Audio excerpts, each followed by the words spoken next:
സപ്ലൈകോ സ്റ്റോറുകൾ വഴി ഭക്ഷ്യ ഉൽപ്പന്നങ്ങളുടെ വിതരണം പുനഃസ്ഥാപിക്കണമെന്ന് ആവശ്യപ്പെട്ട് യൂത്ത് ഫ്രണ്ട് ജില്ലാ കമ്മിറ്റി സമരം സംഘടിപ്പിച്ചു. പ്രതിഷേധത്തിന്റെ ഭാഗമായി കോതമംഗലം സപ്ലൈകോ സ്റ്റോറിന് മുൻപിൽ പ്രവർത്തകർ റീത്ത് സമർപ്പിച്ചു. സപ്ലൈകോ സ്റ്റോറുകളിൽ സബ്സിഡിയോട് കൂടിയ നിത്യോപയോഗ സാധനങ്ങൾ മാസങ്ങളായി ലഭിക്കുന്നില്ലെന്ന പരാതിയുമായാണ് യൂത്ത് ഫ്രണ്ട് ജില്ലാ കമ്മിറ്റി കോതമംഗലം സപ്ലൈകോ സ്റ്റോറിന് മുൻപിൽ ഉപരോധ സമരം സംഘടിപ്പിച്ചത്.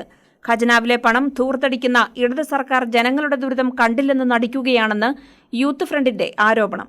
സ്റ്റോറിന് മുൻപിൽ റീത്ത് സമർപ്പിച്ചും പ്രതിഷേധിച്ചു.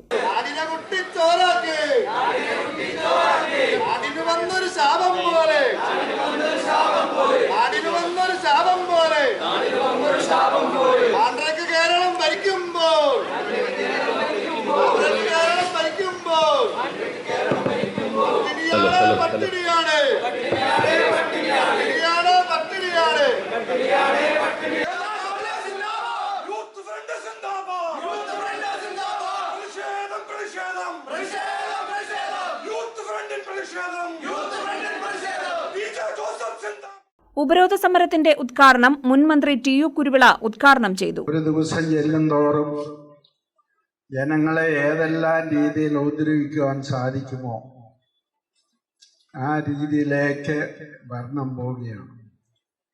ഈ ഭരണം കൊണ്ട് എന്തെല്ലാം കൊള്ളയടിക്കാൻ സാധിക്കുമോ നേതാക്കന്മാർക്ക്, അതാണ് ഇപ്പോൾ നമ്മൾ കാണുന്നത്.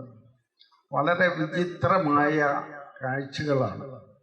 എവിടെ നോക്കിയാലും കൊള്ള.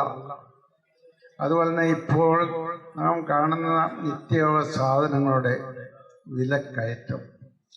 പാവപ്പെട്ട ഒരു കുടുംബത്തിന് ഇന്ന് ആ കുടുംബം മുമ്പോട്ട് കൊണ്ടുപോകാൻ നിർവാഹമില്ലാത്ത രീതിയിലേക്ക് മാറിക്കൊണ്ടിരിക്കുകയാണ്.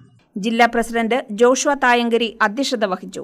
Shibu Thekkumpuram, K V. Kannan, K M. George, C K. Sathyan, Jacob Iramangalath, Jose Kuriakose, Jose Xavier, Levin Chulliyadan, Jerin Maradi, Jose Muvattupuzha തുടങ്ങിയവർ പ്രസംഗിച്ചു. നിയോജകമണ്ഡലം പ്രസിഡന്റ് മാത്യു സൗസേപ്പ് സ്വാഗതവും ബിജോഷ് പോൾ കൃതജ്ഞതയും പറഞ്ഞു. News desk, KCV news.